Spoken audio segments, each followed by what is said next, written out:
Yo, what's up guys? Pierre Andre is back. Assalamualaikum dan salam sejahtera kepada korang yang menonton channel Pierre Andre Vlog. Yes, syukur Alhamdulillah atas nikmat kesihatan yang Allah berikan kepada kita semua guys. Aku bukan saja nak memperingatkan diri aku, tapi malah kepada korang semua mana yang sudi mendengar. Guys, jom kita banyak-banyakkan bersyukur pada Allah atas nikmat yang Allah berikan kepada kita. Memang banyak sangat nikmat yang Allah dah beri pada kita. Alhamdulillah, terima kasih ya Allah. Okay guys, aku nak ambil sedikit kesempatan ini ingin mengucapkan salam takziah buat keluarga Mail Ekspedisi. Dan memang hari ini kita semua dikejutkan dengan kematian seorang legenda. Pada aku, Mail memang seorang legend lah. Sebab aku membesar dengan muzik-muzik ekspedisi. Agak terkejut dengan berita macam ini. Tapi kesempatan ini juga aku nak mengajak korang semua, jom guys kita sedekahkan Al-Fatihah buat Mail Ekspedisi. Semoga beliau diberi pengampunan yang besar di sisi Allah. Semoga roh beliau diangkat di sisi Allah, insyaAllah, amin. Okay guys, masih dalam topik isu Mail Ekspedisi ni, tetapi kali ni dia sedikit lebih kontroversi, di mana ada seorang selebriti terkenal lah. Bila kita cakap selebriti terkenal, mestilah artis kan. Dan beliau juga adalah seorang datuk yang dikatakan dikatakan telah sekolahkan seorang wartawan. Sebelum aku cakap sekolahkan seorang wartawan, mana yang tahu-tahulah. Isu dia agak nak kata kontroversi sangat tu, tidaklah kontroversi sangat, tapi agak tengah hype sekarang ni lah. Di mana Dato' Atan sekolahkan seorang pemberita awani tentang isu Mail Ekspedisi ni. So aku pun macam terkejut juga, tapi benda ni aku baru tahu tadi. So tu aku macam dah tengok video tu, so aku faham lah kenapa dia jadi agak kontroversi berkenaan tentang isu ini. Tapi sebelum kita nak bahas lagi perkara ini, aku sebaik kita tengok dulu video ni supaya kita faham apa yang kita bahas nanti. Okay guys, kita tengok dulu video ni. Apa mungkin perkongsian yang dapat Datuk kongsikan mengenai perkara ini? Kerana kita tahulah lirik-lirik lagu-lagu ekspedisi ini sangat orang kata makan dalam, Datuk. Apa yang Datuk boleh kongsikan? Lagu-lagu ekspedisi banyak ditulis oleh ni. Awak tahu ke tak tahu dia punya sejarah ni? Datuk, mungkin Datuk boleh ceritakan? You buat kajian ke tak buat kajian? Silakan Datuk. Dia bukan Mael yang tulis lirik. Mael yang membantu, yang banyak buat lirik untuk ekspedisi. Allahyarham juga. Siapa dia kalau tahu? Sari Amri. Apalah you ni? Sari Amri, Datuk. Apa ni? Dia panggil orang yang tahu lagi TV saya lah. Apalah, dia tak buat homework, saya nak tanya pasal Mael. Oh ni, JSKV, Datuk. Barulah betul ada lah Sari Amri. Sari Amri UK.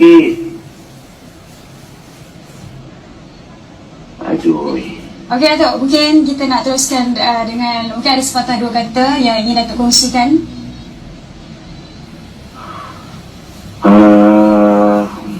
Satu kehilangan yang sangat besar. Al-Fatihah saya sedekahkan, dibacakan kepada Allahyarham Syed Ismail, Syed Ibrahim.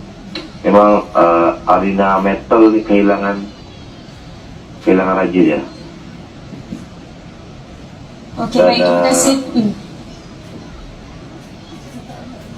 Teruskan Datuk. Okey, baik. Nah, inilah video yang aku maksudkan itu. Dan memang dikatakan terkedulah pembaca berita tu bila Dato' Atan sekolahkan dia masa live. So bukan kata dia, kalau aku dalam keadaan live tu pun memang aku macam aduh nak cakap apa kan, memang kena tembak je lah time tu. Tapi itulah guys, aku simpati juga kepada dua-dua pihak. Pasal apa? Bila aku baca komen, memang banyak orang hentam Dato' Atan lah. Mungkin diorang tidak kenal Dato' Atan ni, memang cara dia begitu. Tapi bukan aku nak sebelahkan Dato' Atan, aku pun bukan kenal sangat beliau. Tapi ada pro and con dalam isu ini. Pada aku kedua-dua mereka harus main peranan dengan cara lebih proporsional, baik daripada pemberita itu sendiri, baik daripada Dato' Atan itu sendiri. Yang menjadikan benda ni, isu dia agak tegang sikit disebabkan orang tak puas hati lah. Dato' Atan sekolahkan dia time tengah live kan. So memang semacam nampak macam dia dimalukan dalam keadaan live itu. Tapi guys, aku pun pernah ada pengalaman macam ini apabila diinterview oleh wartawan ni zaman dulu lah guys. Sekarang ni aku memang jarang-jarang diinterview wartawan pasal aku dulu memang sering lah. Ada wartawan yang sebenarnya aku tak nafikan mereka tidak buat homework mereka tidak tahu. Of course dia kenal artis tu, tapi dia tidak tahu background artis itu secara solid tau. Maksudnya apa yang aku telah hasilkan karya, berapa banyak karya yang aku dah hasilkan, apa genre yang aku suka. Jadi benda-benda macam dia orang tak buat research dulu. Tapi tak semua wartawan macam tu. Boleh katakan kebanyakan yang wartawan aku kenal sebenarnya adalah wartawan yang cekap lah. Adalah segelintir, satu dua yang memang nampak macam tidak buat homework bila dia interview seseorang. So dalam isu ni aku nampak adalah kesamaan itu sikit lah. Memang kita tahu Dato' Attan ni dia memang orang yang tegas lah. Kalau nak interview dia, make sure you faham apa you nak interview dia, apa you nak cakap. So bila wartawan pemberita tu bila bercerita tentang Mail Ekspedisi dan lagu-lagunya, so of course Dato' Attan mengharapkan dia faham, dia tahu dan dia buat homework tentang apa yang dia cuba nak tanya itu. So bila tak sampai expectation dia boleh nampak kat situ Dato' Attan dia agak kecewa lah. Kenapa masih ada lagi di dalam zaman sekarang ni seorang wartawan yang tidak bersedia dan tidak faham apa yang dia bertanyakan itu. Dekat situ aku nampak dia punya isu dia, dan di situ juga timbul isu di mana Dato' Attan dia sekolahkan direct live lah. Tapi bila sekolahkan orang direct live ni, of course netizen termasuk aku juga, bila kita tengok kita simpati dengan pemberita tu sebab dia memang nampak dia macam terkedu lah. Macam aduh aku nak buat apa ni. Memang kena sekolah tu dah satu hal lah, malu pun satu hal juga kan. Itu yang netizen rasa macam okey, tidak sepatutnya dijadikan begitu. Sepatutnya mereka lebih dalam keadaan yang cool sikit lah. Tapi nak kata dia Dato' Attan tu begitu kurang hajar sangat dengan cara nada yang nampak sangat kurang hajar tu pun tidak juga guys. Memang Dato' Attan orangnya begitu. Bila dia cakap dia memang direct aja. Tapi itulah sebab dia tengah live kan. Inilah yang menjadi isu dia.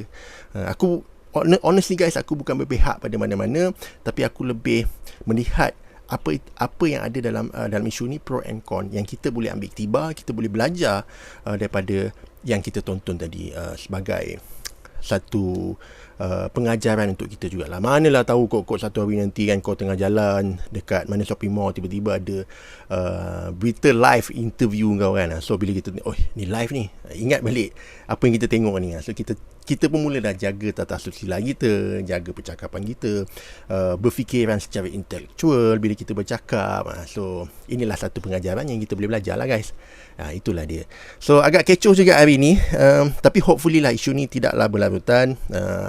Diharapkan mereka kedua-dua berlapang dada menerima apa yang kritikan netizen lah. Sebab netizen ni pada aku orang yang sangat ambil berat. Dia bila ambil berat pun sebab dia nakkan yang terbaik lah.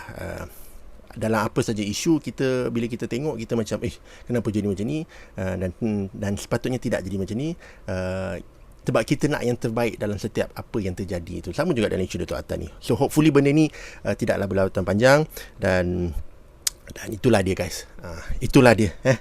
So video kali ni sampai kat sini saja kot.